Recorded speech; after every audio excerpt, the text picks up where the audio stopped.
சங்கீதம் 30.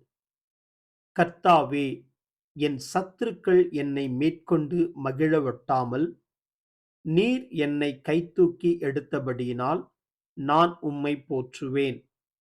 என் தேவனாகிய கர்த்தாவே, உம்மை நோக்கிக் கூப்பிட்டேன். என்னை நீர் குணமாக்கினீர்.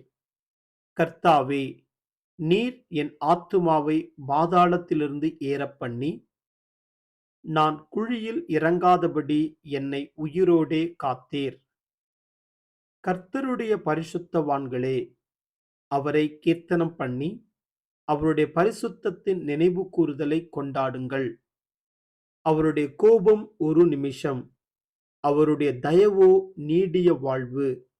சாயங்காலத்தில் அழுகை தங்கும், விடியற்காலத்திலே களிப்புண்டாகும். நான் ஒரு காலும் அசைக்கப்படுவதில்லை என்று என் வாழ்விலே சொன்னேன். கர்த்தாவே, உம்முடைய தயவினால் நீர் என் பர்வதத்தை திடமாய் நிற்கப் பண்ணி இருந்தீர். உமது முகத்தை நீர் மறைத்துக் கொண்டபோதோ நான் கலங்கினவனானேன். நான் குழியில் இறங்குகையில் என் இரத்தத்தால் என்ன லாபமுண்டு? புழுதி உம்மை துதித்து உமது சத்தியத்தை அறிவிக்குமோ? கர்த்தாவே, நீர் எனக்கு செவிகொடுத்து என்மேல் இரக்கமாயிரும். கர்த்தாவே, நீர் எனக்கு சகாயராயிரும் என்று சொல்லி, கர்த்தாவே, உம்மை நோக்கிக் கூப்பிட்டேன்.